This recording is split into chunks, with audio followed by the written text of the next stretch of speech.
as our crew chief, along with Cornel Tungol, Jerome Chester, Guy, and Tom Mendoza, completing our officials. Okay. Magsimula na ang ating laban. The Generals versus the Cardinals. First crack at the basket here para sa EAC. Naagaw agad nito ni Jeco Bangkale. And JC Recto, this is a guy, Big Bo, na gustong mag-bounce back dito sa laban na to. He struggled mightily against Benilde, and in this particular contest, narinig agad tayo. 2 out of 2 for Clintes Camis. It is 8-2. Cortiza left all day, and he makes them pay. Hindi mo pwedeng iwan ng ganung kaluwag yung Cortiza niyan. He tries it on the first one, hindi siya successful, pero yung ganung kalibre, medyo masasaktan siya na doon. First basket of the game for King Cortiza. Ito na naman yung full court press ng EAC. Talagang full na full. Ito yung hanap ni Ochabo kay Cortiza sa ibabaw. Libre. I like the composure nito ni... Yeah. Hindi siya nape-pressure. Kahit na anong gawin mo. Sabay nga, sa liit niya kasi, pag pre-pressure mo siya, mas mabilis ka talaga. Ito na naman si Clint. Clintes Camis knocking it down from downtown. Mahaba galamay, patu-patu pa, no? Tsaka mataas tumalon. Recto. Oh! Again, straight to the cup. This is a man on a mission in JC Recto, who now has 7 points. Talagang gusto niyang bumawi. Kaya pagdating ng dulo, medyo nag-rely na si Coach Gerson dun sa mga bago-bago niya. Mangubat! Malakas. Egliane gets the offensive rebound. Ang galing nila tumahimik eh. Cuenco attacks. Cuenco with the left hand. Grabe naman yun. Ayan pa. Oh, agaw ng Mapua Cardinals. Siya na ang umatake. Siya pa ang naka-steal doon. So Cuenco getting extra aggressive on both ends of the court. There he is again. Cyrus Cuenco of the hesitation. Teka lang daw. We have a foul inside about this drive by Cyrus Cuenco off the crossover. Switching hands. Grabe yung atake. Alam niya pwede siyang abutan ng defender eh. Ng last line defender eh. 4 points now. Inilipat niya sa kaliwa. Winakali nito ni Cyrus Cuenco. Meantime, we got a timeout on the floor. Mapua in full control here in the first. This is a moment sa puso mo. The sky is the limit. Harap na. Sa college level. Yeah. Kasi maraming na-inventong liga na pwede mong salihan. That's right. Kaya dito, ready na sila sa kanilang mother league na NCAA. Let's get back to it. Devara. Doromal. Oh, what a find. Loristo. Ganda nung hanap na yun ni Doromaldi para dito kay Loristo sa ilalim. Kasama niya itong si Cortiza. Nahayaan niyang dumiskarte yung veterano niya. Oo, veterano pa rin niya kahit anong gawin mo. Eto na naman si Recto. Recto follows up his own miss. Yun yung sinasabi natin na nose for the ball. Yeah. Alam mo, ikaw tumira, alam mo kung saan babagsak yun. Ayun naman. Now gets a chance at the point. Let's see what he can do. Guevara on his spine. They figure out. Bagay connects from long distance. Itong lineup ni Coach Gerson tsaka ni... Given to pressure because Resilience brought their first win, and if they keep that up, their second is just around the corner. Yan muna ang balita mula sa courtside, Martin and Bo. Maraming salamat, Christine. And ito na mga EAC Generals. Bagay straight away. 3! Second triple down and good for Bagay. That's coming off an offensive rebound. Talagang di na siya nag-hesitate. Referees call it Mapua basketball. At kailangan na nila pumuntos dito, Big Bo, kasi lumamit na ang EAC. 2 minutes and a half. Wala silang puntos dito. Dahil si Paulo Bagay ay nakaka-3 puntos para sa mga general. Escamis will make his move.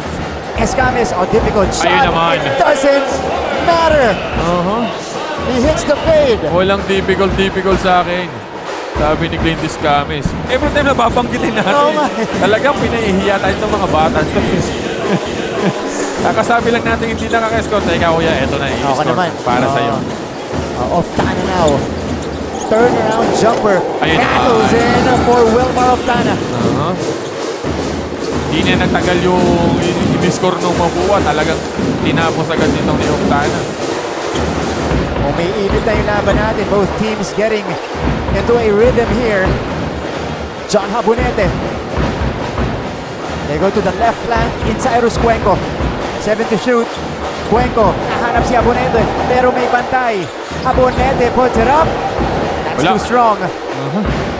And Backward secures it. Ganda sana nung pasa para kay Habonete. Hindi niya lang mahawakan. Eto si Oftana. Aldig! Meron yan. Wilmar Oftana puts the lead down to 2. And that's why he is there. Kaya naman itong EAC, they transfer into a zone. Mangubat drains the triple. Unang punto sa laban natin para kay Lawrence Mangubat. In this game, only 3 points. And he couldn't capitalize as well. 4 points now for King. About a 10-second difference between the clocks. Mangubat one more time. He checked. Ayun na naman. Cuenco. Oh, what a Ganda. feed! Pancale scores underneath. Who remains as a starter here for Mapua. Forward pass. Pagsanhan straight to the cup. Ayun naman. Good find para dito kay Lucero. Itong si Pagsangan talagang nag-leak out doon. Nauna siya. Hindi na kayang depensa ni Cuenco.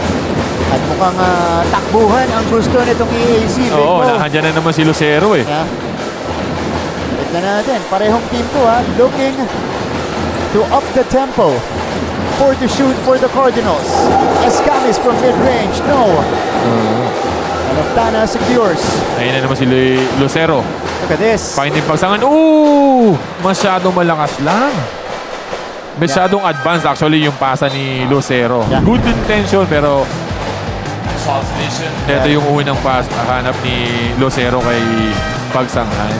Second basket of the game for Harvey Pagsanhan after going 1 out of 6 in the first half. A quick substitution for bilis nun. Mapua. Oh, Cuenco sits and Aguimeñi comes in. Maganda kasi ang nilaro ni Aguimeñi nung second quarter natin. Yeah. Even if it doesn't make a score, he's doing a difference of getting the rebounds, playing defense.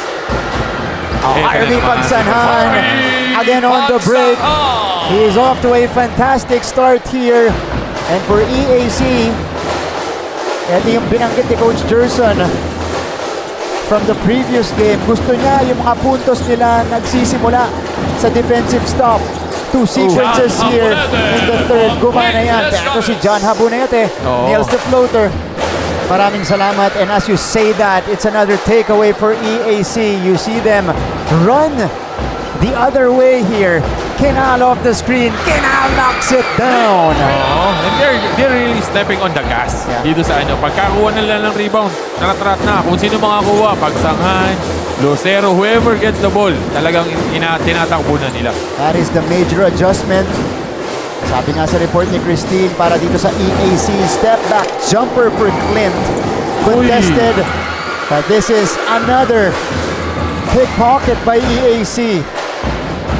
41-35. Offensive rebound na naman sana para sa EAC. Kaya lang nasa doon itong ni Lucero. Ang ganda ng hanap! Lucero to Kinal! And Lucero is bringing out the goggles here inside of Pinoy Eco Center. Nadula si Cuenco. Recto. Kakapasok lang yan. Sabi ni JC Recto, kahit umupo ako ng matagal, mainit pa rin ako. 10 points now for JC. Ani mga banda natin ang Mapua. JC Recto now with 12 points. JC Recto! Tuloy-tuloy ang offensive mindset itong ni JC Recto eh, no? Pag basta makakita siya ng napakaliit na buwang, diretso niya eh. Ang ano pa sa kanya, ang taas yung tumalon. Yeah. Kaya, still by his Camis. Miscommunication 2 between And minutes! Clint will take it straight to the JC goal. Recto! miscommunication between That's Clint Escamis scoring. Loristo and Curtiza. Ito na naman si Chavo. Wala. Maigsi. Here comes Clint again. Escamis now with 10 points across his name. Anong diskarte niya dito? Hanap. Bigliani, balik sa labas. Atake ulit si Clint. He floats it up. That's too strong. And it is Gortiza now with the basketball. Gortiza has been silent in this game. Only 4 points. Doramal face-up jumper. Wala pa rin para dito kay Doromal. That rolls out. Maala talaga. Kanina niya pa hinahanap yung offense niya. Talagang maalat lang talaga. The shot was there. It's a good look. Pero wala talaga. Kanina sa labas. Kaya naman at the post naman niya 3-9. Ito na naman si Recto. Recto, it's Mahmoud. Mahmoud from the corner. Mahmoud knocks it down. Dolores Maguban! And now, Mapua has established the biggest lead of the game at 13, 52-39. Foul against the Cardinals though. Ito na naman si Recto. Another foul on number 10. Cyrus Wanga, his first foul. Substitution. Turning it up as well. The steal Harvey and the score. Bangsahan At susunod dito, for Lawrence Jello Maguban. Loristo. Sa Nailing corner. Two free pang-apat throws. na 3 puntos. Big Bo. Para kay He Lawrence has- Maguban. Oh, he has a man in front. Yeah. And now they're applying the pressure. They are applying it, but they're unable to get the steal. It's a break for Mapua. Habonete inside.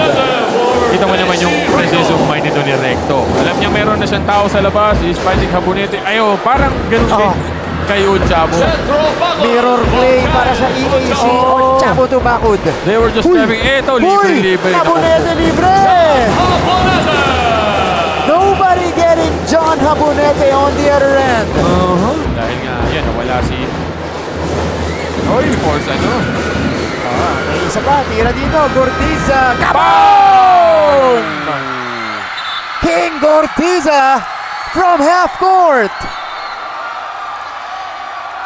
They will review the last shot of King Curtiza. Pero, Look at ito this. medyo pinilit itong pasa na to ni Yeah. Escamis. Nakakuha ng chance si King. Basket. I will That's say good. it's basket. Clear as day. It counts King Cortiza, 3! for King Gortiza. So instead of a double-digit lead for Mapua, it's down to 8. Oo. Mas na yung mga players. Huwag na tularan. Kumbaga, hinihigpitan talaga nila. Dahil nga, may mga instances na posibleng mangyari pa sa susunod. So, eto na naman si Maguban sa ibabaw. Para kay Sunog!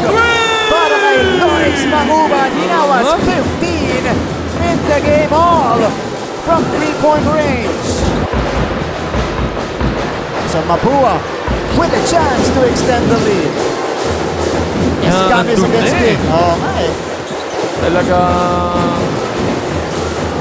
Ganda ng hanap. Ayun Nalibre naman. si Chris Chris Revilla Revilla! Yun yung sinasabi nating pangatlo, sinurbol na ni Jubilia. for 3. Masyado malakas ulit. Jubilia getting involved in that rebound. Cuenco secures and a fresh 14 for the Cards. The Mapu was just keeping the ball alive. Igliane from straight away. Igliane knocks it down. Andre Igliane with a big-time triple to stretch the lead back to double figures. What a surge here for the Mapua Cardinals in the fourth. Lawrence Maguban with his 5th triple in the game. At dito naman, Clint Escamis dumidiskarte. Setting the table for the Cardinals. Extra pass from Igliane to another big in Jubilia. Pero dito, sana yung pumukol mula sa labas. Oo, hindi niya na hinahanap yung libre. Siya na yung libre, akin na to. Escamis misfires. And Novi Lucero now, nagmamadali para sa EAC Lucero. Cortiza, good pump fake by King. Strong-wise, okay. But Uh-huh. he's an undersized big. That's right. Not that tall big that type of have. So, kung ikaw as a player, you need to improve on something na ano sa mga bigs talaga ang kailanganin. Ito naman yung Disney Cortiza para dito kay Bangsan. Cortiza to Pangsanhan. The two leading scorers of EAC connecting that time on top. Eye to eye with Pagsanhan. Cuenco is trapped, sends it out. Escamis with 5 to shoot. Clint saves it. Mangubat. Oh! Uy, muntik na. Lumabas! Wow! Muntik pa yun? Is off and running. Cortiza. Doromal for 3.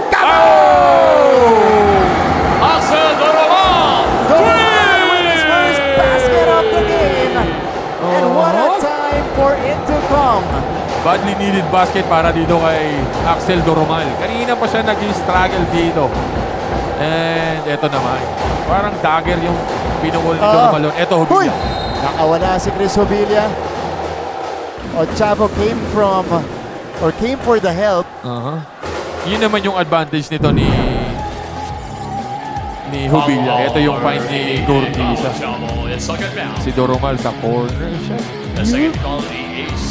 Yun yung advantage ni Hubilla dito sa big ng EAC kay Ah. Octana. Kasi he has a better foot